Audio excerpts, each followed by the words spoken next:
नमस्कार, मैं हूं सुमैया अंसारी और आप देख रहे हैं यूथ कॉर्नर। लखनऊ से प्रकाशित होने वाली पत्रिका दृष्टांत ने अपने अगस्त के अंत में इस बात का खुलासा किया है कि किस तरह से भारत के संवैधानिक शक्तिपीठों के द्वारा किए गए आदेशों को नज़रअंदाज और दरकिनार किया जाता है। उसने इस बात का खुलासा किया है कि किस तरह से इलाहाबाद हाईकोर्ट में तैनात जॉइंट रजिस्ट्रार हेम सिंह अपने और अपने मृतक बेटी को न्याय दिलाने के लिए दर दर भटक रहे हैं। हेम सिंह ने अपने साले पूर्व डीजीपी आनंदलाल बनर्जी पर सनसनीखेज और गंभीर आरोप भी लगाए हैं, जिसके उनके पास सबूत हैं। हेम सिंह उस शख्स का नाम है जिसने पूर्व डीजीपी आनंदलाल बनर्जी को बचाने के लिए भारत की संवैधानिक संस्थाओं के कुल 22 आदेशों को दबा देने के बाद राष्ट्रपति से इच्छा मृत्यु की मांग की थी। इसके बावजूद उन्हें आज तक न्याय नहीं मिला। हेम सिंह का आरोप है कि पुलिस मनमानी एवं एक तरफा कार्रवाई करते हुए समझ साक्ष्यों को अनदेखा कर रही है। शायद इसका कारण ये है कि आरोप उस पूर्व डीजीपी पर हैं जो एक समय में यूपी पुलिस का मुखिया हुआ करते थे। सुनिए क्या कहा हेम सिंह ने। आपने फरवरी 2018 में राष्ट्रपति जी से इच्छा मृत्यु की मांग की थी, मामला क्या था? हिंदुस्तान में जब माननीय उच्च न्यायालय का कोई अधिकारी, एक अच्छे पद पे कार्यरत अधिकारी चारों ओर से न्याय मांगते मांगते थक जाता है और उसे न्याय नहीं मिलता, क्योंकि आनंदलाल बनर्जी पूर्व डीजीपी उत्तर प्रदेश न्याय के रास्ते पे बाधा डाल रहा था और मेरा लगातार उत्पीड़न कर रहा था। मुझे कहीं न्याय नहीं मिल रहा था, तो मैंने महामहिम राष्ट्रपति महोदय से कहा कि जब आपके सारे आदेश 5 आदेश दबा दिए जा रहे हैं और 22 संवैधानिक आदेशों को दबा दिया गया है आज तक, तो मुझे इच्छा मृत्यु दे दीजिए। यदि अगर आप न्याय नहीं दे पा रहे हैं तो कम से कम मृत्यु तो दे सकते हैं इस हिंदुस्तान में। इलाहाबाद हाईकोर्ट में ज्वाइंट रजिस्ट्रार के पद पर हैं। जब आपको इलाहाबाद में न्याय नहीं मिल रहा है तो कैसे न्याय मिलेगा और लोगों को? माननीय सर्वोच्च न्यायालय के रिटायर ऑनरेबल जस्टिस हैं कोई, मैं उनका नाम भूल रहा हूं, उन्होंने शायद अपने स्टेटमेंट में कहा है कि न्याय अमीरों की मुट्ठी पे है।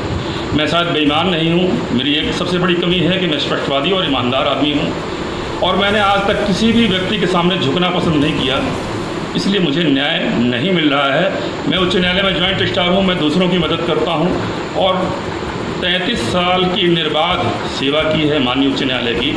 जितने भी एप्लीकेशंस मैंने थाना अध्यक्ष से लेकर राष्ट्रपति तक दिया है, माननीय उच्च न्यायालय के महानिबंधक व ऑनरेबल चीफ जस्टिस को भी दिया है, उनको भी दबा दिया जा रहा है। डीजीपी जो उत्तर प्रदेश के रहे हैं आनंदलाल बनर्जी, उनसे आपका विवाद क्या था? विवाद की जड़ क्या है? डीजीपी उत्तर प्रदेश आनंदलाल बनर्जी का नाम लेने के बाद मैं साबुन से अक्सर मुंह धुलता हूँ। वो एक ऐसा व्यक्तित्व है जो किसी भी शास्त्र में आज तक नहीं मिला। अपनी सगी माँ को तड़पा तड़पा के मारा है उसने, सगी बहनों को बर्बाद कर दिया है, सगी बेटी पे बुरी नज़र रखता है, उसकी सगी बहन विजय लक्ष्मी बनर्जी ने लिख कर दिया है।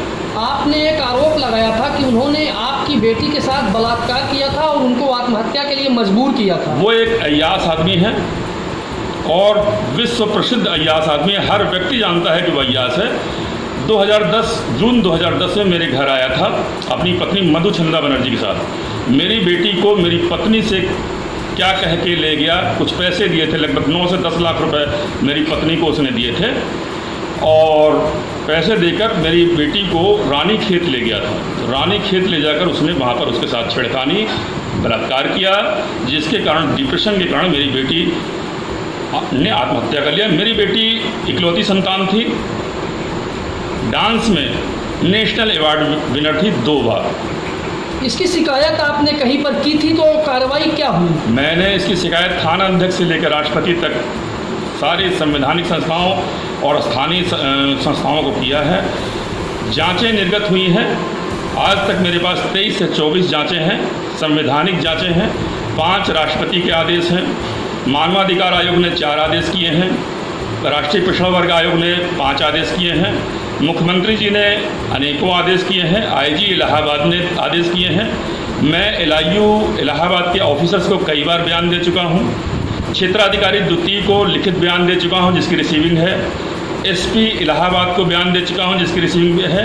इन सबको दबा दिया जा रहा है क्योंकि आनंदलाल बनर्जी जैसा दुष्ट व्यक्ति, अपनी माँ को परेशान करने वाला, बहन को बर्बाद करने वाला, बहनों को बर्बाद करने वाला, सगी बेटी पे बुरी नज़र रखने वाला, सगी भांजी के साथ बलात्कार करके आत्महत्या कराने वाला व अमिताभ ठाकुर आईजी की हत्या की साजिश रचने वाला, अपने से सीनियर ऑफिसर आनंदलाल बनर्जी की बहन सगी माँ ने तत्कालीन डीजीपी गिरीश बिहारी सक्सेना साहब से कहा था कि मेरा बेटा मुझे परेशान कर रहा है, उत्पीड़न कर रहा है, धमकी दे रहा है गुंडों से खुद, और मुझे उनको जान से मारने की कोशिश कर रहा है। तो उसमें जांच नहीं हुई थी। जिसके जांच अधिकारी थे आईजी डीके पांडा साहब, जिनको दूसरी राधा आजकल कहते हैं लोग, उनके ऊपर भी आनंदलाल बनर्जी ने कई बार आक्रमण कराए, जिसके कारण गोपनीय पत्र लिखकर तुरंत उन्होंने उच्चाधिकारियों से कहा था कि मेरी और मेरे परिवार की रक्षा की जाए। आनंदलाल बनर्जी ऐसा व्यक्ति है जिसने हम संविधान की कसम खाते हैं, उच्च न्यायालय हो या किसी भी कार्यपालिका में हो, न्यायपालिका में हो, विधायिका में हो, हम संविधान की कसम खाते हैं। पुलिस का रक्षक इस उत्तर प्रदेश जैसे प्रदेश का, उत्तर प्रदेश एक ऐसा प्रदेश है जो कई राष्ट्रों के बराबर है, विश्व में कई ऐसे राष्ट्र हैं जो उत्तर प्रदेश से भी छोटे हैं। उसका वो मुखिया रहा है 7 महीने। जब उसने अपने परिवार को बर्बाद कर दिया, अपनी माँ को बर्बाद कर दिया, अपनी सगी बहनों को बर्बाद कर दिया, सगी बेटी पे बुरी निगाह रखता है, सगी भांजी के साथ बलात्कार करता है, आईजी पांडा पे आक्रमण कराता है। अमिताभ ठाकुर जी एक बहुत ही ईमानदार और नेक व्यक्ति हैं। उनकी हत्या की साजिश रचता है, जिसके मैं सबूत दे रहा हूँ। पूर्व डीजीपी अरविंद जैन के खिलाफ साजिश करता है, जिसके मैं सबूत दे रहा हूँ, लिख के दे रहा हूँ। जांचें निर्गत हो रही हैं और जांचें निर्गत होते होते सबको दबा दिया जा रहा है, दबाकर मेरा उत्पीड़न किया जा रहा है। मेरे ऊपर 4 बार अभी तक आक्रमण हो चुके हैं जान से मारने के, व मेरे खिलाफ ब्लैकमेलर, ऑर्गन और हत्या का व्यापार करने वाले, धर्मांतरण करने वाले और बहुत सी क्रिमिनल एक्टिविटी में शामिल, जिनके ऊपर गैंगस्टर जैसे धाराएं हैं, वो उसके गिरोह के सदस्य हैं। और उनसे मेरे ऊपर बलात्कार के केसेस या धमकी देने के केसेस, झूठे केसेस दर्ज करा के मेरी जवान को, मेरी आवाज़ को दबाया जा रहा है। मैं सारी चीज़ों के एविडेंस दे रहा हूँ, परंतु मुझे दबाया जा रहा है कि तुम चुप हो जाओ। कुछ दिनों पहले उत्तर प्रदेश के मुख्यमंत्री योगी आदित्यनाथ ने मजिस्ट्रेटी जांच आपके मामले की दिया है आदेश जी। तो उससे आपको क्या आशा है कि आपके साथ अब न्याय हो सकता है, क्योंकि अब पुलिस का कोई संबंध नहीं रहा, अब मामला मजिस्ट्रेट के पास होगा और मजिस्ट्रेटी जांच होगी उसकी। देखिए, जब मेरे खिलाफ 400, मैं एक चीज़ और कहना चाहता हूँ, हिंदुस्तान की में आज तक ऐसा केस नहीं हुआ होगा। मैंने इंटरकास्ट मैरिज की थी, अपने से 9 साल बड़ी समकक्ष मेरे ही कार्यालय में एक महिला काम करती थी। 9 साल बड़ी महिला को महिला ही कहेंगे, लड़की नहीं कहेंगे। उससे मैंने विवाह किया था। शादी के 25 साल बाद, इंटरकास्ट मैरिज के 25 साल बाद थाना धूमनगंज द्वारा दहेज उत्पीड़न का मुकदमा दर्ज किया जाता है और मुझसे 70 से 80 लाख रुपए ज़बरदस्ती पुलिस के दबाव में, गुंडों के दबाव में ले लिए जाते हैं और उसके बाद उस केस में FIR लगा दी जाती है, जबकि वो केस आज भी माननीय उच्च न्यायालय के डिवीज़न बेंच के बीच पेंडिंग है। प्रकरण में सुप्रीम कोर्ट ऑफ इंडिया ने अक्टूबर 2019 में आपके प्रकरण को स्वतः संज्ञान मान लिया था, जनहित याचिका मान करके, क्योंकि आपने कई प्रार्थना पत्र सुप्रीम कोर्ट के जज को भेजे थे। तो उसके बाद फिर आपके ऊपर 24 एक मिनट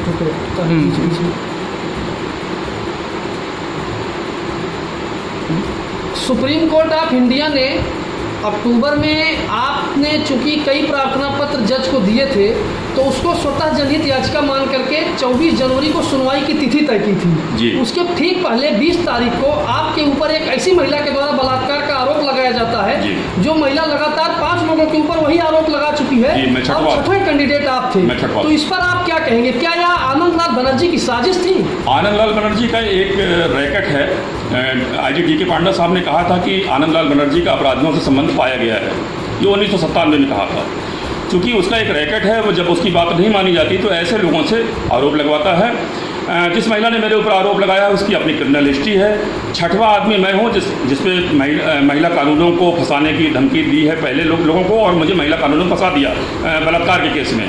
सातवें हैं थानाध्यक्ष धूमनगंज जिनके ऊपर आरोप लगाया गया है। आठवें हैं 66 साल के एक बहुत ही बुजुर्ग और बहुत सम्मानित व्यक्ति, सातवें व्यक्ति हैं कि उनको धमकी देने गए हैं, उनके नाती पोते हैं।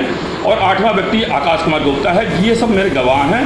वो एक सातिर महिला और उसका परिवार पूरे क्रिमिनल एक्टिविटी में शामिल है, जिसके प्रूफ हैं। मैं लिखित प्रूफ दे रहा हूँ, परंतु पुलिस मेरे सबूतों को इसलिए नहीं ग्रहण कर रही है, ना ही जांच में सम्मिलित कर रही है, ना ही मुझसे पूछताछ कर रही है, और ना ही मेरे सबूतों को शामिल कर रही है, और एक पक्षी कार्रवाई कर रही है ताकि हेम सिंह दबाव में आए और जेल चले जाएं, ताकि सारा मामला दब जाए, या हेम सिंह को किसी तरह मार डाला जाए ताकि सारा मामला दब जाए। अब आपके मामले की मजिस्ट्रेटी जांच प्रारंभ हो गई है, तो अब आप क्या कहेंगे? आखिरी प्रश्न। मुझे उम्मीद है कि माननीय मुख्यमंत्री योगी आदित्यनाथ जी से मुझे बहुत उम्मीद है, प्रदेश को भी उम्मीद है, और उन्होंने मजिस्ट्रेटी जांच का आदेश कमिश्नर साहब को किया है। मजिस्ट्रेट नियुक्त हो चुके हैं, मुझे नोटिस मिल चुकी है।